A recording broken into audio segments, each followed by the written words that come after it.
Welcome to Prospects to Pros. I am Andy Staples, and I am honored to be joined by the original Prospects to Pros duo. I don't even know if I need to be here. I might have to kind of slide my way out.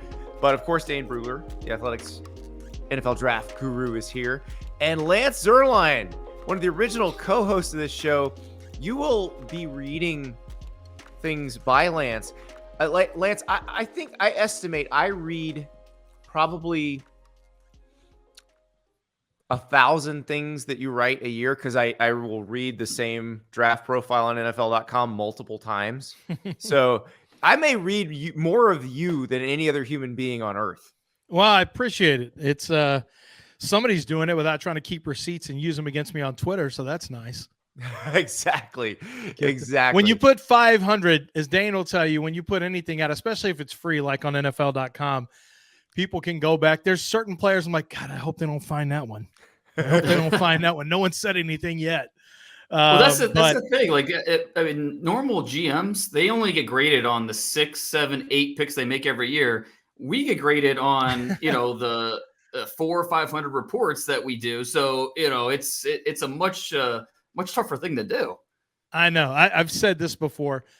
Let's say we had a hit rate of 90%, which would be insane. Oh, nobody in the NFL does that with a scouting board. Let's say we hit 90%, and let's say the number's 400 players we're writing up. I write 500, sometimes a little less, but let's just call it 400. If we hit 90%, that would still be 40 a year. If we did it and we've done it for longer than 5 years, you do it for 5 years. Now, all of a sudden, you've got 200 players that people could point to like, hey, wait a minute. Hey, wait a minute. Hey, wait a minute. Yeah. And, but no, Andy, the fact that you read it is great, because I know that Dane does the same thing. When we're putting it out there, we know that it's out there and it's going to stay out there. So being as accurate as possible with, I'll miss evaluations here or there, but I want to be accurate on strengths and weaknesses as much as possible. And I want to give the most accurate look at who the player is, because I know people will be who don't follow the draft or college football from teams. When their player is drafted, we see our traffic on NFL.com really spikes the week of the draft, because people want to find out who these guys are. Yeah. So we have to try to tell people who they are. Dane does an incredible job of putting the personality on the page as well. I know Chad Reeder does that for us at NFL.com. I do the scouting reports, and it does live there for people to, it's a service for people, not just boning up for the draft, but really, I think, after the draft as well. So you find out, hey, who is this guy? I don't know this guy. How's he going to impact the New York Giants? How's this guy going to impact, the Rams or whoever the case may be? And to do that, my process is different than Dane. One of the reasons I'm coming on so much later is because I wait until I get a big tape batch to start, because I want to be able to go multiple games all at once in one day on a player. Like, I won't even really start to put down my notes on quarterbacks until later in the year. The end of November is when I will start, in some cases in December, just because I want all of who you are. Like, yeah. And I don't know how Dane feels about that, 'cause I don't know that it's the most efficient way. I've got thoughts on Hooker. I've got thoughts on Bryce, CJ. I mean, I watch football, so I've got thoughts on those guys, but I don't like developing personally a negative filter or a positive filter too early that I can't get away from when things go good or things go bad.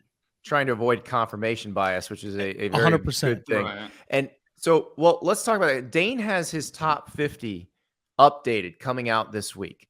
And I saw 3 guys who were in this in person the other day. I was in Knoxville for Kentucky, Tennessee, which did not turn out to be the competitive game that I thought it would be. Tennessee put the clamps on Kentucky pretty early.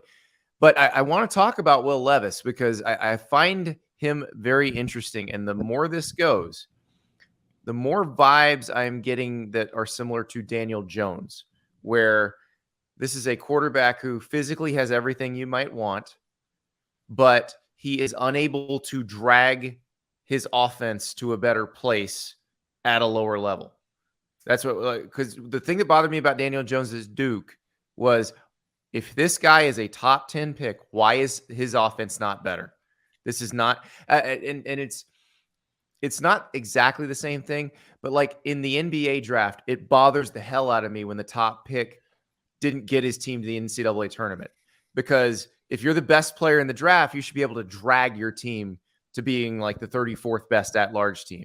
So in college football, it's different because it's much more of a team game. You can't have one player just dominate everything, but you should be able to drag your offense into a certain level of functionality if you are that person.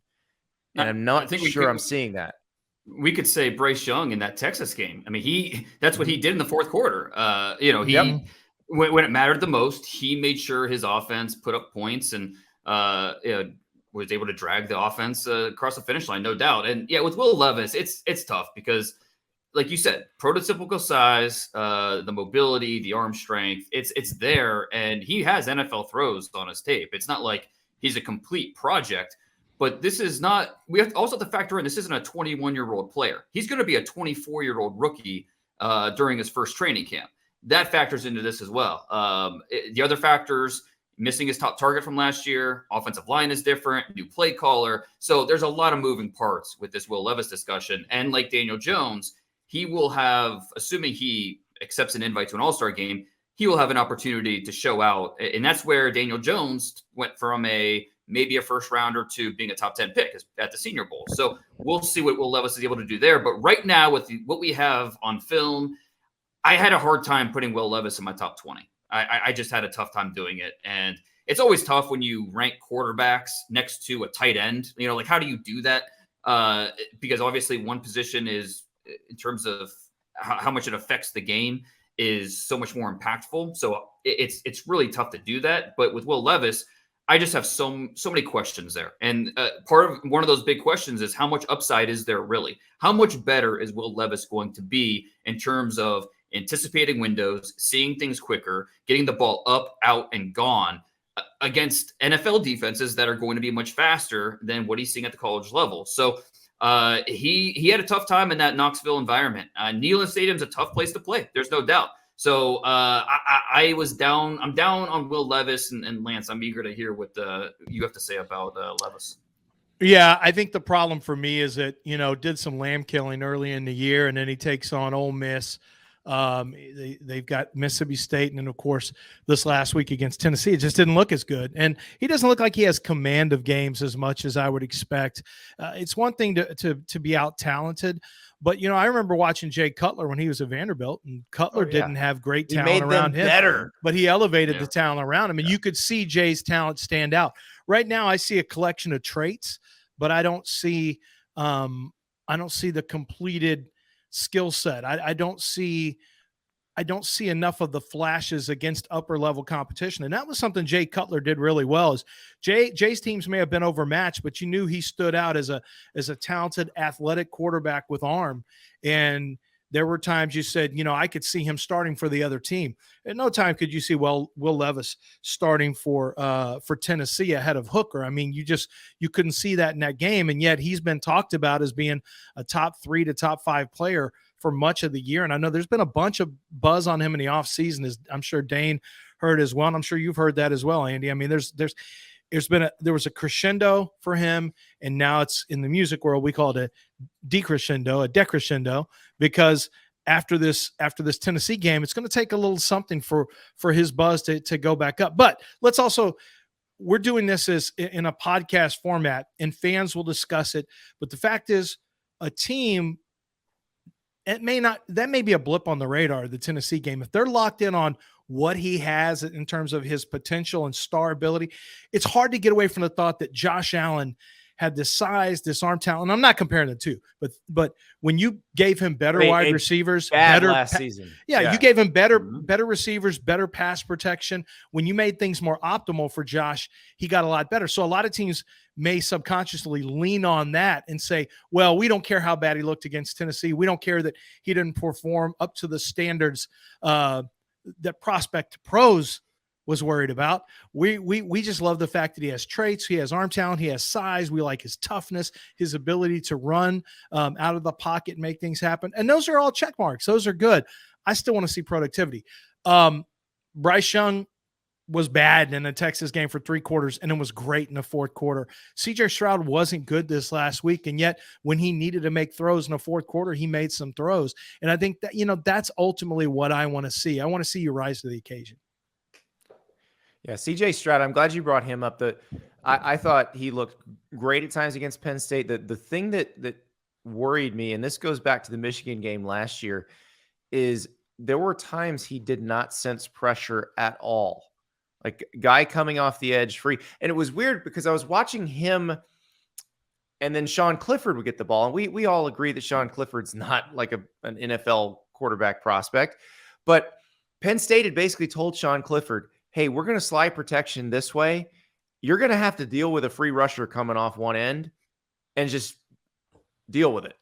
And he, for the most part, was doing it. Like he ducked that guy and then he'd go get out there and make a play. Now that's a pretty rudimentary offense compared to what you're going to do in the NFL.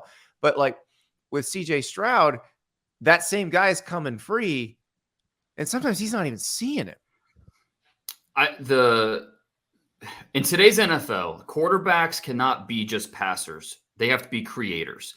And that, to me, is one of the reasons I am a little down on CJ Stroud. When everything's in structure, it looks pretty. I mean, he's a very accurate quarterback. It's with both these quarterbacks, you have to separate the talent around him and what he's doing. But when things fall apart, when the throw's not there, when he has to move off his spot, it's just he does not look nearly as comfortable. And in the NFL, you have to be able to make plays outside of structure. And that's what worries me a little bit with CJ Stroud. He's not a statue. He's got a little bit of mobility, but he's not nearly as comfortable doing that. He has like 5 scrambles the entire year. Like that's not what he wants to do. He wants to be able to keep his eyes downfield, make throws, and that's commendable. But at the same time, that's just not how, you have to be able to understand what is the best route to take, whether it's with my legs, with my arm. And part of that is pre-snap. Part of that is in the moment. And so with Stroud, I still think he's a top 10 pick. I think he's going to be an NFL starter. But I think that there are enough questions there for me that make me worry, okay, is this going to be Jared Goff? A guy who pretty good quarterback, but when the heat's on, when the pressure's bearing down on him, that's where some of the things get exposed and you start to really worry about it.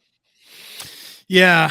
I'm with you on Stroud. I see some, obviously there's some things, the way he can deliver a deep ball, some of the touch throws he makes. It's funny. He got a lot better from the Notre Dame game. There was a lot of mistakes, a lot of sticking on wide receiver ones and not recognizing coverage and immediately getting to different reads in his progression. I think he's gotten better at that as the season's gone on, a little bit more consistent. He'll throw with some anticipation between the hashes. I like seeing that. There are things I like.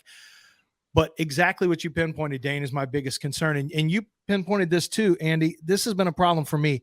Zone read stuff that they ran with him, there was never a threat that he was going to pull and run. And he's got a front side wide open that he could run forever.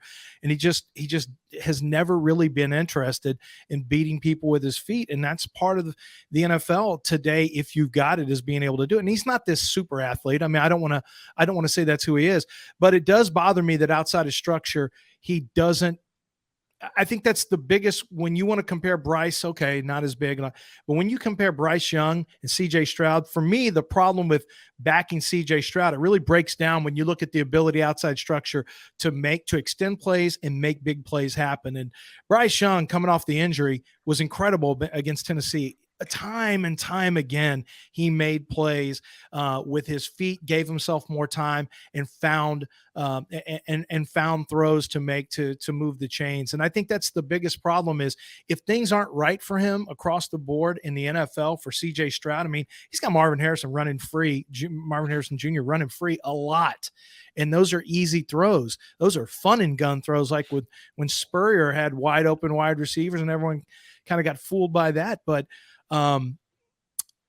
Bryce Young just is on a different level when it comes to making plays outside of structure. And CJ Stroud's kind of a heavy foot guy who doesn't have great pocket feel.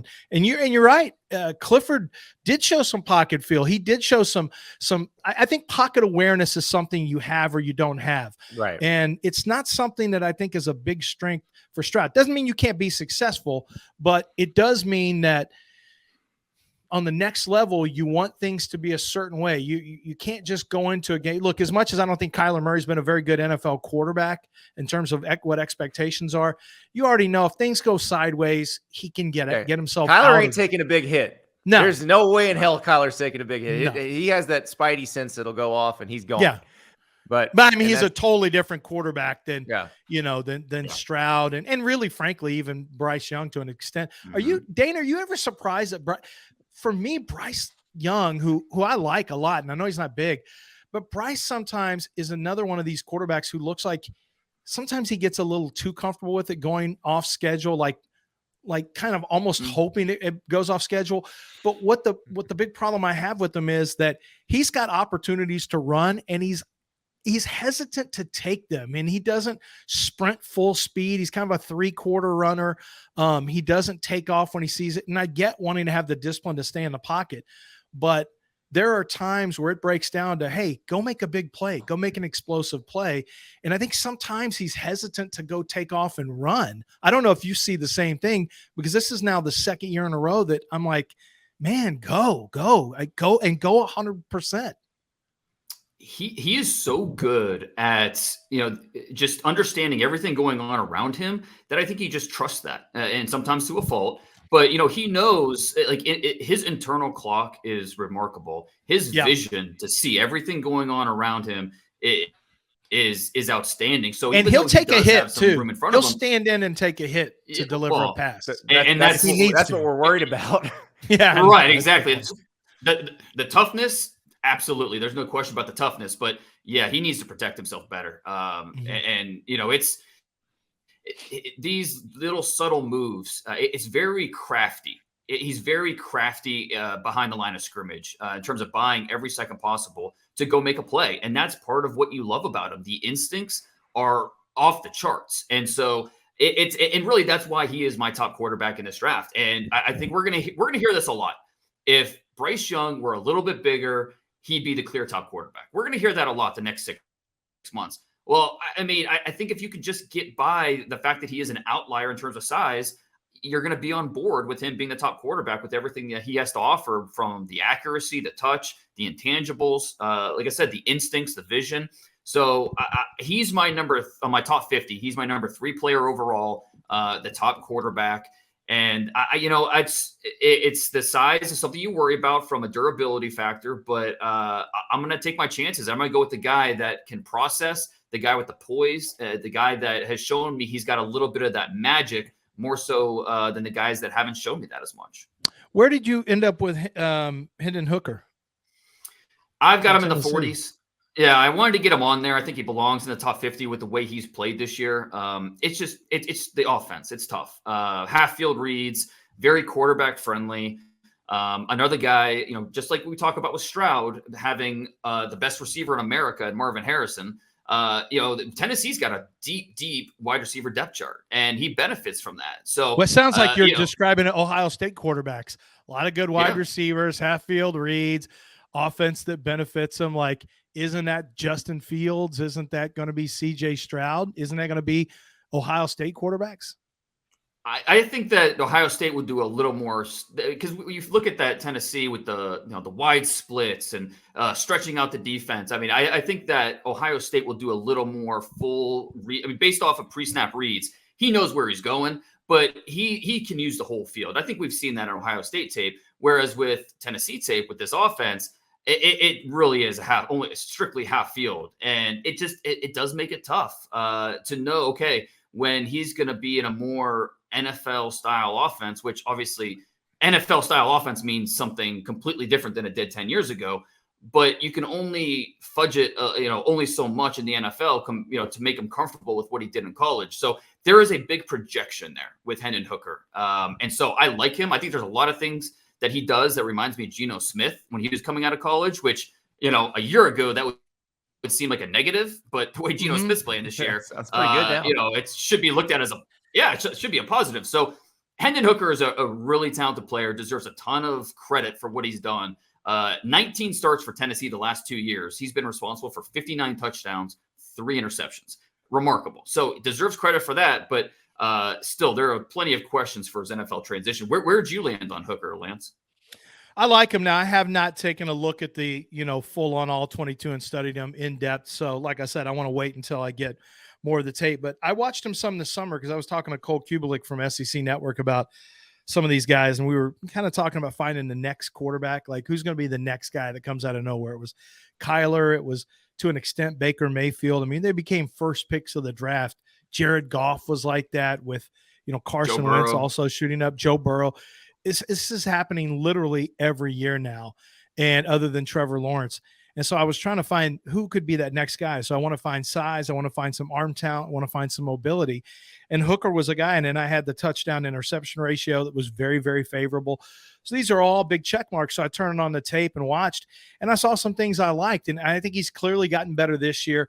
He does have, Hyatt is playing just tremendous football. The game he had against Alabama was unbelievable. But I think Hooker is getting better. And I think people are a little bit low on him. I think he's going to shoot up the board. I noticed there hasn't been a lot of buy-in yet. And maybe when I watch the tape, it'll be different.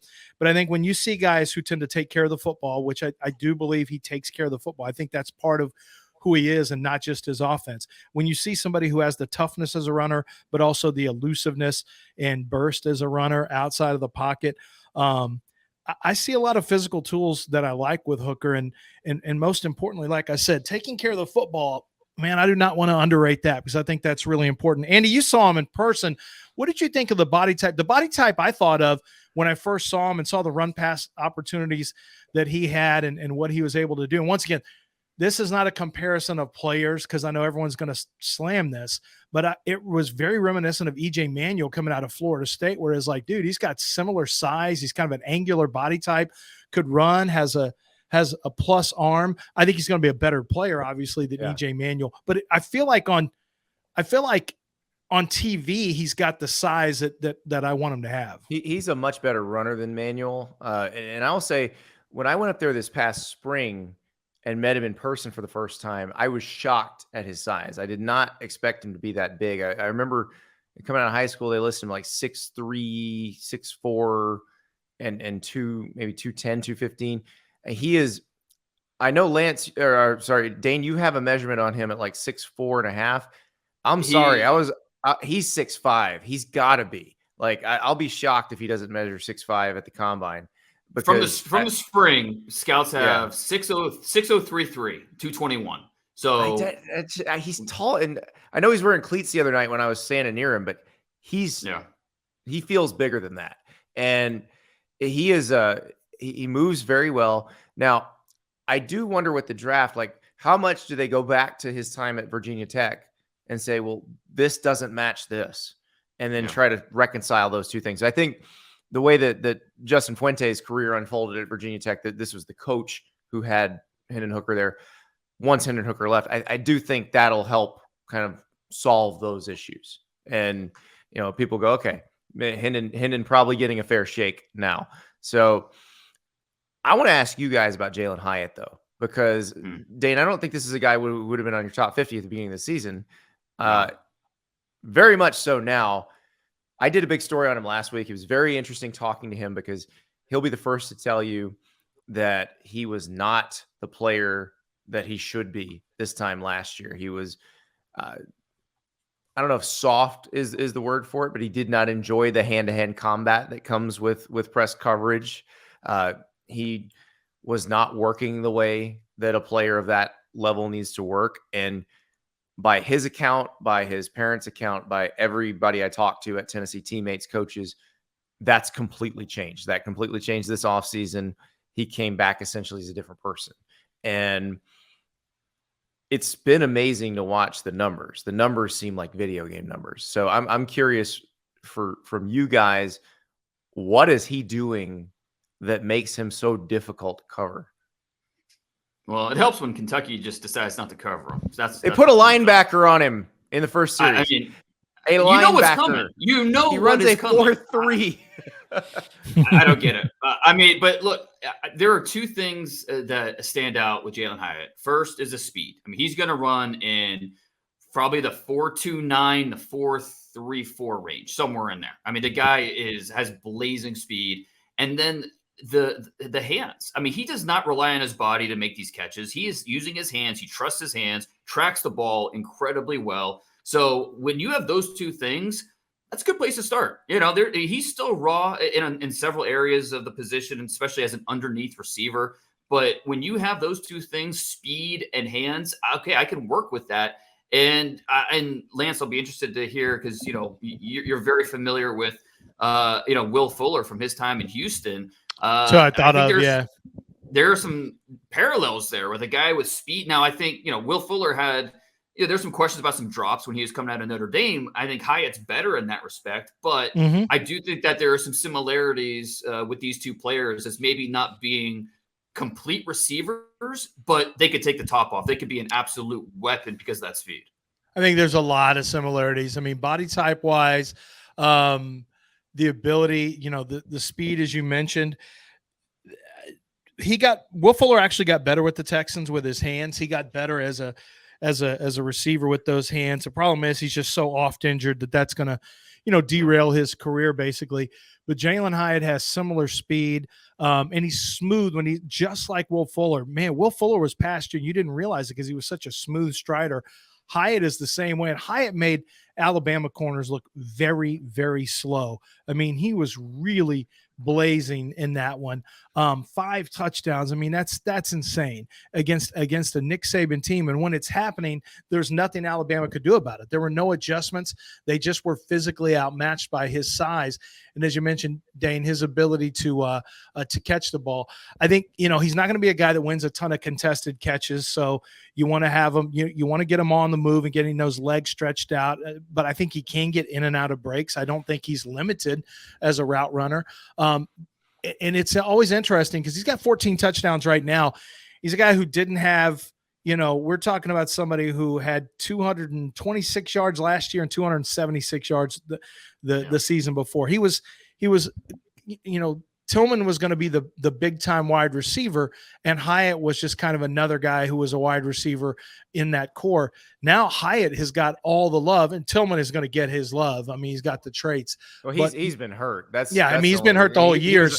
He was on a pitch count against Tennessee. But interestingly enough, if you watch what they did that first series, they stacked Tillman and Hyatt 3 plays in a row. They're beating Georgia this week every time. They're going to beat Georgia this week. Hot take right there. Yeah, it's hot take right here coming in, and we'll find out how spicy. But I just think with Tillman back now, and with what Hyatt brings to the table, and Hooker's ability to throw the ball or run the football as well, this isn't the same Georgia defense and Georgia team we've seen in the past. It can't be. It can't be. They lost a ton of starters. Yeah. B, they just lost Nolan Smith, an outstanding edge player, in Nolan Smith. Yeah. And I feel like I'm not sure Georgia's offense is going to be able to take advantage of some of Tennessee's weaknesses. So I know we're not doing a college football podcast.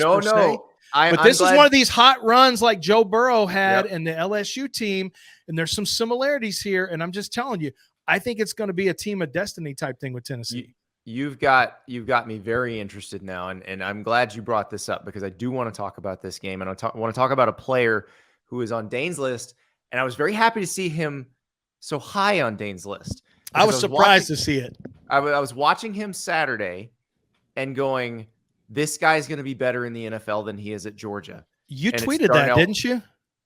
Did you tweet that or no? Maybe you didn't. I told a lot of people that. I know. Is it number 2 on the list? No. Jalen Carter, I know, is going to be great. Listen, I'm from Orlando. He's an Apopka Blue Darter. I know all about Jalen Carter. No, I'm talking about on offense. I'm talking about Darnell number 0. Washington. Yeah. Yes. Agent 0. He is, man. I've never really seen anybody like him. He is the leanest 275 pounder I've ever seen. It's a remarkable. Monster. Oh my gosh. And he is such a weapon as a blocker. I mean, he doesn't get nearly the credit. He is moving guys. It doesn't matter if you're a defensive end, you're a linebacker. You do not want to see number 0 coming at you. This guy doesn't even have a touchdown this year, but he still made my top 25 because of just the natural ability. And you see him as a budding pass catcher. I mean, he'll have a few drops here or there, But for the most part, it doesn't matter. You just kind of throw it up to him and he finds a way to come down with it. So, and just put him at the sticks on 3rd and 6 and let him box people out. Well, and he has a little bit of juice after the catch too. Like, he is not an easy guy to just bring down. He's not just a possession guy. There's a play in the Florida game where he basically over the drags middle, people. So over the middle of the field, I was like watching that.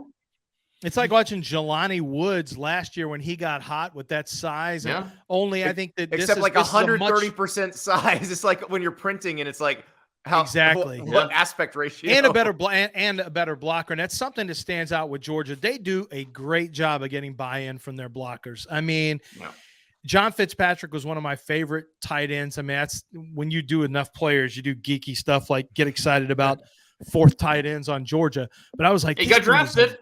Yeah, he got drafted because he's a dog. That's how come. Because he's a dog as a runner, and he was wearing Auburn out. And it was a big part of when we looked at Georgia for the Joe Moore Awards for the best offensive line. I just kept saying, guys, this 84 is nasty. And then I was like, wait a minute, this zero's nasty. Wait a minute, Brock will get after it if he needs to.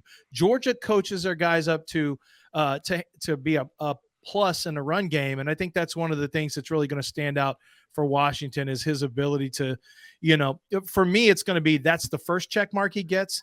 And I think you mentioned it, Dane. The second check mark he's going to get is going to be that he is going to eventually become a bigger factor from a pass catching standpoint. NFL teams will see the potential there. Yeah. And the reason he's just not now is Brock Bowers is so damn good. Right. It's just like, last year when, why isn't Jordan Davis playing more snaps? Why isn't, all these guys, because they rotate in and out so much. Well, it's just the same thing on offense. They don't have to, it's not like Notre Dame, which their whole offense is find 87, throw them the ball.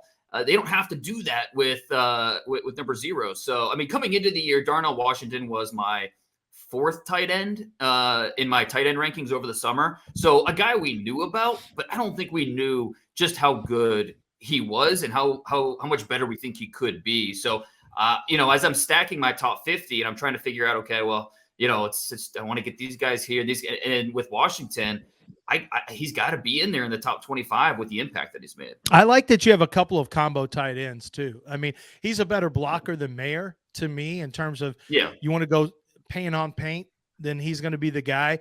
Mayer's an interesting player to watch because his ability to, shake tacklers off. He's a physical finisher after the catch. Mm-hmm. He's not this, electric route runner. He's not really a dog in a run game, although he can position you. He's smart and disciplined in terms of as a move blocker, being able to, if you want to go way wide, he's not going to chase you. He's just going to make sure that he cuts inside of you and has enough room for his running back to get there. But it's kind of fun to see these 2 tight ends with this size and the ability to play inline as your top 2 with the way the league has gone to pass catching. I think more and more teams now are saying, wait a minute, if we can get a combination tight end and a dual threat guy that we can play from the slot, in Mayer's case, out wide in some matchup stuff, at least what Notre Dame will do with them. But then, it's the old, I watched Gary Kubiak's offenses for years here in Houston. And of course, Kyle Shanahan does some of the same things. If you can find 2 tight ends who are willing to block and can be a factor in the as pass catchers, it makes you so much more difficult to match up against. And I think that's why these 2 tight ends are really going to have value for NFL teams. So Dane, let's talk about some of the guys on this list that maybe the people who are hardcore college football fans don't even know. You've got some FCS guys, including one of our favorites. We've been trading mugshots of this guy for several months. Can you tell the folks about Cody from North Dakota State? Yeah, Cody Mauch. This guy, missing his 2 front teeth. He's got this long flowing red hair. I mean, he looks like Paul Bunyan, who the hockey player. He is a lot of fun, and the background's great on this guy. He was a former walk-on as a tight end. He's a farm boy. He comes from a big family from North Dakota. They put weight on him. He moves offensive line, which he had never played before. And now he's this really athletic left tackle. And there's a lot to like there. I don't know if he's going to stay at left tackle or tackle in general. He's not the longest player. And because of that North Dakota State offense, it's really tough to fully judge him in pass protection situations. Once we see him at an all-star game, that'll be a big evaluation point, but he's going to be a pro, and he's going to be a starter, whether it's at guard or tackle. He's so much fun to watch. Really athletic. The way he maneuvers, the body control is really impressive. Really smart player, tough. I had to get him in there. And so, yeah, he made my top 50, and I like him a lot more. I mean, think of some of the North Dakota State guys, the offensive linemen that have come in recent years, like Dylan Raduns a couple years ago. He went, I think, like 52, 53. I like him a lot more than I like Dylan Raduns coming out. So this is a good player. And keep in mind, Andy, we're seeing this every year now. These FCS schools, you'll see in Northern Iowa. So Northern Iowa has produced 2 starting tackles. Both of those guys gained about 100 pounds while they were at Northern Iowa, and Spencer Brown and from last year, Trevor Penning. Then you look at Central Michigan, who had two tackles who were former tight ends, who you had drafted inside of the top 100. I mean, these are all guys who are smaller, but they gain weight, they get bigger, they either transition from tight end, or they're just smaller players at FCS. Says, they've got guys who can eyeball it, I guess, and say, we think he can put more weight on the frame. It's interesting because these are the type of players now that we're seeing more and more success with. We're not seeing as much growth from some of these 5-star type of tackles at some of these major Power 5 programs, and yet we're seeing more and more of these smaller school tackles come up and make a difference. And a lot of these guys are tight end transitions. So it's a matter of, are you tough enough, and do you have the size to take on the weight and the strength you need? Yeah. You have to be an elite athlete to play tackle in the NFL. And that's what I don't think the average fan understands when I say, like, they are probably the best athletes in the league, if we're really breaking it down. And who's one of the best of them? Lane Johnson. What did Lane Johnson play in high school? Quarterback. Taken at Oklahoma as a tight end, put a ton of weight on, and became a super athletic left tackle. Jason Peters. I don't like Jason Peters was a tight end at Arkansas, but not really, though. Right. Like, he was just a super tackle. He was like a 300-pound tight end at Arkansas. So I guess that really doesn't count. I shouldn't even bring him up. Well, look, coming into the year, I really thought offensive tackle was going to be a weak spot in this draft. It just, there weren't a lot of guys to get excited about, especially if you think Skoronski's a guard, Peter Skoronski from Northwestern. But I tell you what, I feel completely different now, 2 months into the season. First, Peter Skoronski, I'm keeping him at tackle. I'm going to give him a shot. Yes, he's a complete outlier in terms of the arm length. He's going to be probably under 32.5-inch arms. That's tough to overcome. I know, Lance. I know. But Force Lamp stuff right there. Yeah, exactly. He's a complete outlier, but he's so smart. His pass sets are so quick. He's so good that I think he can overcome it. Athlete. Now, very worse. We're talking about a guy that'll take the Zach Martin route, go inside, and be a dang good offensive guard for a long time. But along with Skoronski, I'm looking at a bunch of these tackles that have shown big-time improvement. The Penn State-Ohio State game on Saturday, if you want an offensive tackle, that was the game to watch. Olu Fashanu from Penn State, the biggest riser on this top 50. Didn't make my initial top 50. He had one start to his name coming into the year. And this guy is so good for a 19-year-old. His body control, his understanding of angles, his hands, the core strength, for someone that's so young and that just doesn't have the experience, for him to play at such a high level. I mean, Ohio State, they got him maybe once or twice, but it was a win for Olu. So he is a top 5 player on my top 50, which I did not think was going to be the case coming into the year, but he has played he has earned that higher ranking. So with Fashanu and then both of Ohio State's tackles, we knew about Paris Johnson coming in. We knew he was, making that transition from right guard to left tackle. There was a good chance he was going to be a top 20 pick. He has more than lived up to it. 0 penalties this year, 0 sacks allowed. But then the right tackle, DeJuan Jones, for the Buckeyes. This guy is largest human in the draft. Oh my gosh. I mean, we thought that the Minnesota kid last year was big. This guy is just as big and He's probably as big bigger. as Falele? He He's that is big? 6'8.5", 370 pounds. He's got 89 and an eighth wing, I've never 36 and heard an of eighth. Yeah, exactly. No, exactly. It's 89. crazy. That's NBA He's over stuff. 89, 36 and an eighth. Well, he wanted to be in the NBA. That's the thing with DeJuan Jones is you watch his junior tape, and yeah, once he gets his hands on you, yeah, he's gonna maul you and do what he wants. But versus wide 9 rushers that are getting him in space, that's where he's obviously struggled. This year, when he's facing that wide speed, he looks so much more balanced. The coordination, the patience, the strike timing. This is a guy that wanted to be in the NBA, who's fully buying in that, hey, football is what I need to be focusing everything on.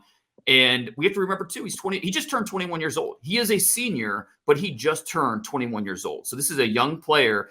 And after watching, now I think seeing him throughout the rest of the year against Michigan and maybe some better opponents, that'll give us a better sense for just where his draft grade should be. But I couldn't do a top 50 and not include him with the way he has played this year. So Lance, yeah, Dane has had some guys that rose fast. I know you haven't got a chance to break down the tape yet, but who this season was not on your radar, who now you are very, very excited to dig into the tape on? Well, I mean, you mentioned him in Jalin Hyatt. I mean, Hyatt is the guy that for me was that guy. That was a guy that I was really, really excited about.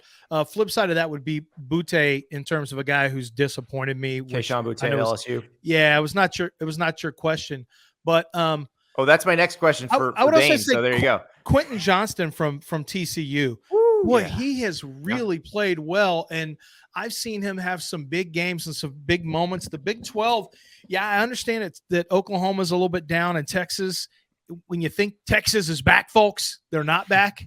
That's just the worst thing that could have come out because it's used against them all the time.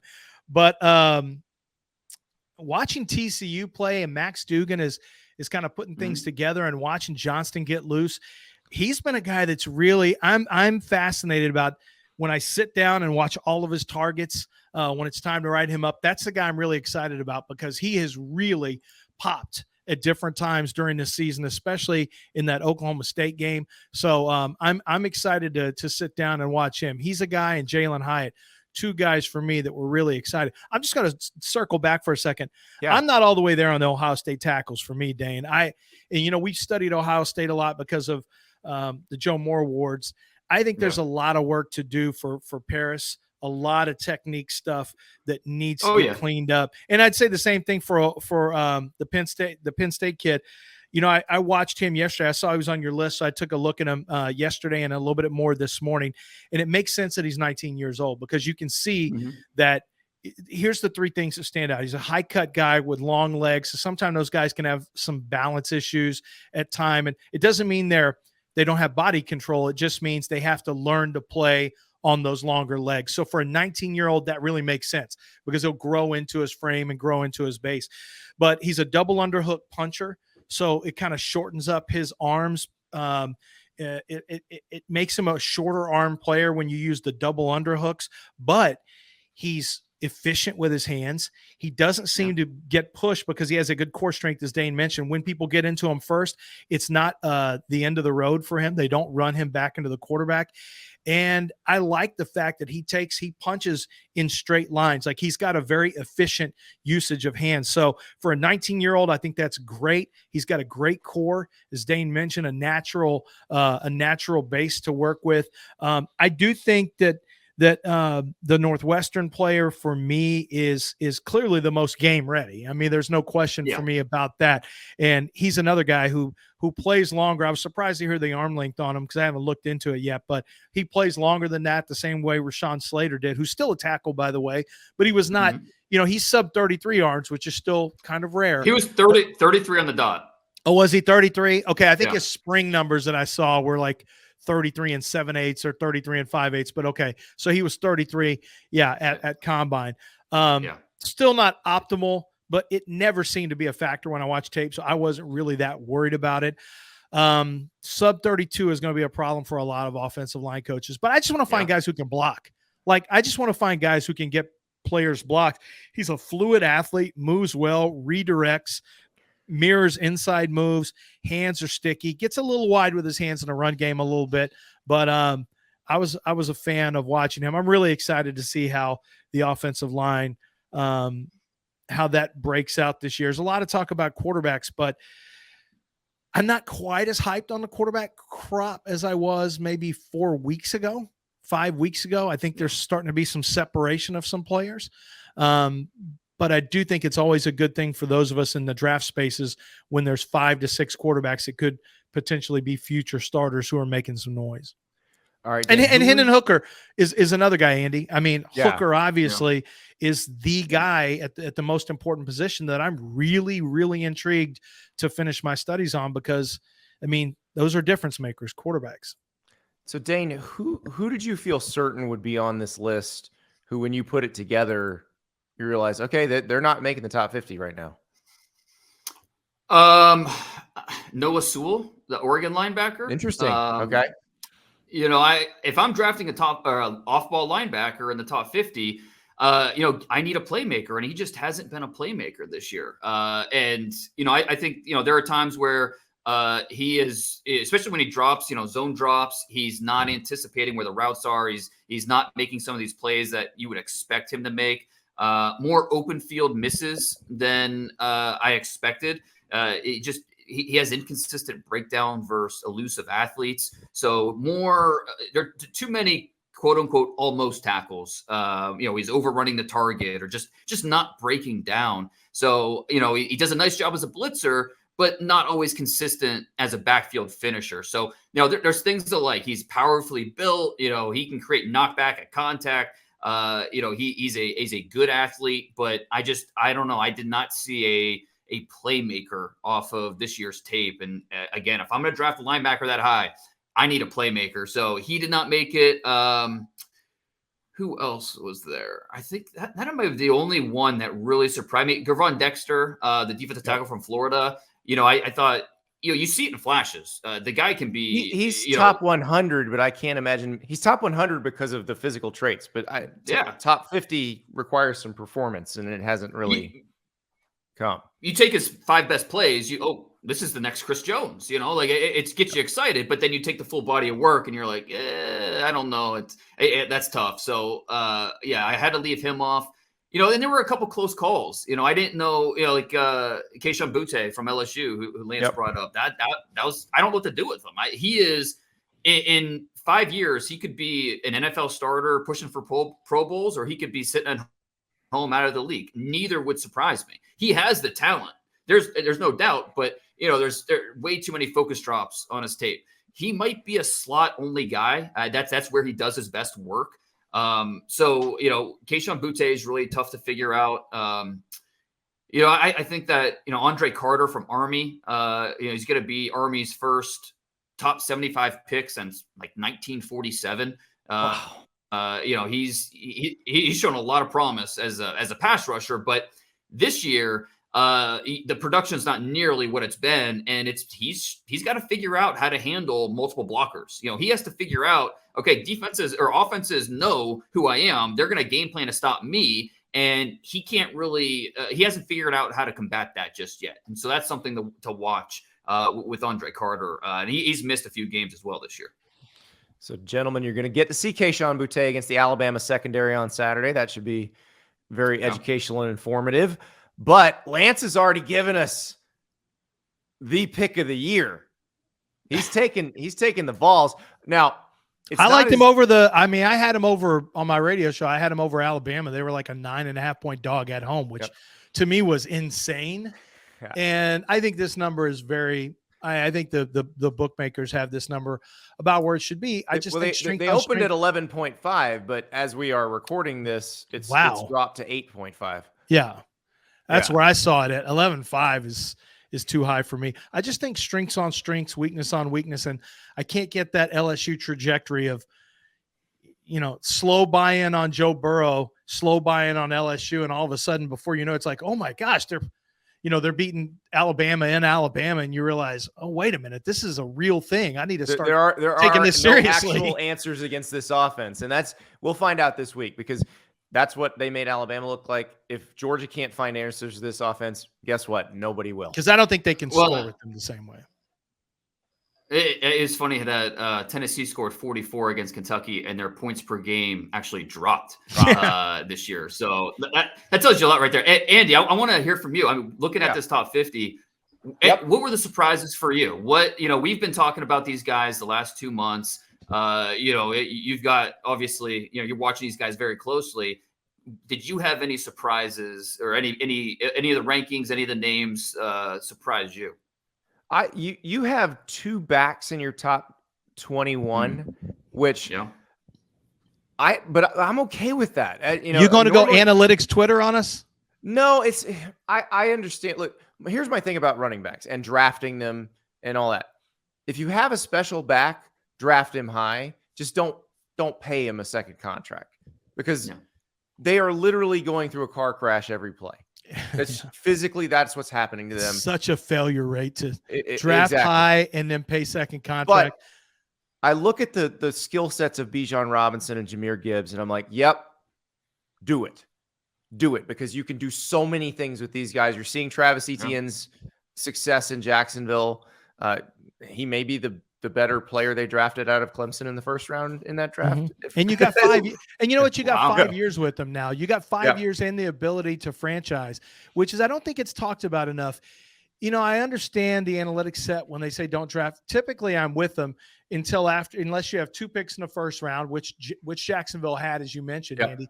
But the other thing that people have to remember is, if there's a team that could use an explosive playmaker at running back, when you draft them in the first round, you have 5 years of club control. Then you have franchise potential for 2 straight years.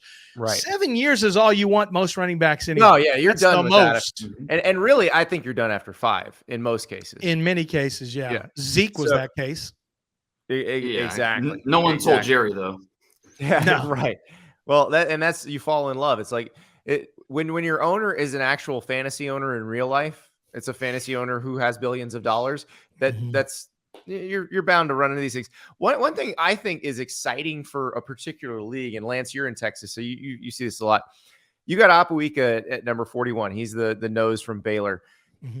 Interior defensive linemen from the Big 12 do not get drafted very high, and it's actually become a problem and almost a self-fulfilling prophecy, where it's hard to recruit those guys to Big 12 schools, because people are like, oh, they're going to be playing against these catch and throw offenses, which they're not anymore. The league's actually become more offensively diverse. Mm-hmm. But Ika, originally an LSU player. Yeah. Dave Aranda leaves LSU, goes to Baylor. Ika stays at LSU, doesn't like the new defensive administration under Bo Pelini, and then goes to Baylor. And I just like the fact that he's showing you can be a dominant interior defensive lineman in the Big 12. It is possible. I think Ross Blacklock, as a second rounder in 2020, was the last decently high interior D lineman in the Big 12. I think that's great for the league. I think that's very helpful. And also, he's just really fun to watch play. Yeah, you have to, the Big 12 has gone through, as you mentioned, Andy. I mean, if you don't update your preconceived notions of a conference every 3 years, you could get left behind in college football, because it's really changed. The SEC is more like what the SEC is the Big 12. The Big 12. Yeah. The SEC is Big 12 8 years ago. Yep. And Dana Holgorsen used to be an air raid. Houston's going into the Big 12. Mm-hmm. Dana Holgorsen, if you haven't updated your Dana Holgorsen opinions, remember when he was an air raid guy? They kicked him out of the club. He likes to run it. Oh, yeah. Get tight ends out there. He's completely changed.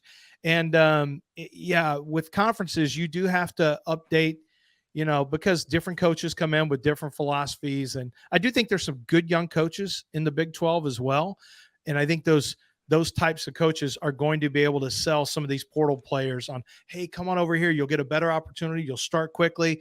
Yep. We've got teams like Oklahoma State, Kansas State, TCU, Baylor. Who knows who's going to win in this conference? Texas and Oklahoma are going to be leaving soon. So, you'll have a chance to win at a high level, get drafted high. I think the Big 12, I thought they were going to be a dead conference, honestly. Beginning of this year, I thought, man, Texas and Oklahoma are going to leave. I don't know what's going to happen in the Big 12, but actually, I feel better about them. They're going to be the most fun conference in America when the new teams come.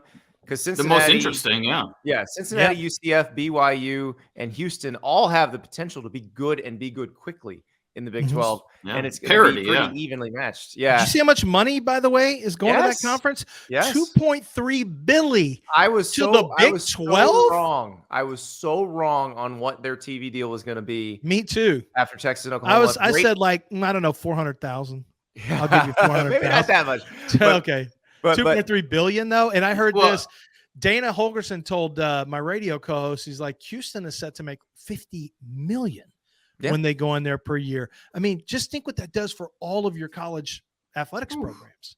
It's something. And Brett Yormark, the new commissioner, did a fantastic job getting that deal. And listen, I'm hearing the Pac-12 may get something similar because you may have Amazon jumping in and bidding there because they've decided with the success of their NFL broadcast, they do want to get into college football. And the only one left is Pac-12. Well, back to the Big 12 real quick. There were we had 0 Big 12 players drafted the first round last year. I believe Breece Hall was the first. And he was mid-30s. This year, I do have 2 Big 12 players in my top 20 right now. So, and one of them being a Texas offensive player, which we haven't seen. You got 3. Oh, do I? Yeah. You have Quentin Johnston. Bijan Robinson. Yep. Yeah. Okay. Exactly. But we haven't seen a Texas offensive player drafted first round, I believe, since Vince Young, right? Yes. I think it's been that long. And so Bijan Robinson should. He comes in at number 8. I don't know that he's going to go top 10, just in terms of value. But I think it's an easy. Man, he's special. Easy. Oh, he's so good. I mean, he's it's special. An easy thing to say that he belongs in the top 10. He takes a lot of collisions, but he already takes a lot of collisions. I mean, to Andy's point earlier, he takes a lot of collisions. He's more than willing to take them. He's got phenomenal contact balance. We'll have a lot of time to talk about Bijan Robinson down the road, but man, he is one of those guys that absolutely. For 4 to 5, I think he could end up being. Now, of course, you got to stay healthy, but I think he could end up being what a lot of people wanted Saquon to be over a 5-year run. I think Bijan could end up doing that. And I thought Saquon was very special coming out. He's starting to show that this year, frankly. But Bijan's receiving, his ability to keep the ball on track. He's not a big bouncer all the time. And he is so hard to bring down. He's so difficult to bring down. That's my favorite thing about a Bijan Robinson run is when he looks like he is caught for a 1-yard loss and he turns it into a 9-yard gain. This is incredible to watch. There's so many options for him. I mean, he can beat you with his elusiveness. He can beat you with his power. He's got vision. He just has so many escapes. Now, see, he's not the type of athlete that Saquon is, but he has, there's a lot of things that you point to and say, okay, yeah, that's going to translate. The balance, the vision. I think a lot of the things that we said about Zeke coming out of Ohio State we'll be saying about Bijan. And with Jahmyr Gibbs, he is such a fun athlete, but he's 200 pounds. And that's my hang up with him is, okay, maybe he'll be 205, 207 at the combine. Who knows? But I found it hard to do a top 25, top 30 without including Gibbs in there. With the dynamic weapon that he is as a runner and a receiver, it's just he belongs there. Well, especially the way offenses are going now. You want your Travis Etienne or your Clyde Edwards-Helaire, Christian McCaffrey, you're seeing doing everything for the 49ers now. So, I mean, that's exactly what you want. So I can't wait to see this. I really can't wait to see if Lance is right about the Tennessee-Georgia game. That is the most recent game of the century, and it is going to be a blast to watch. Guys, thank you so much, and I cannot wait to reconvene next week, and we will either be celebrating Lance or hey, it's easy when you're picking a team 8. They weren't supposed to win anyway. I didn't know there was going to be so loud in the stadium at 2:30. Oh, it was in Athens? Oh, never mind. Oh, I thought it was neutral field.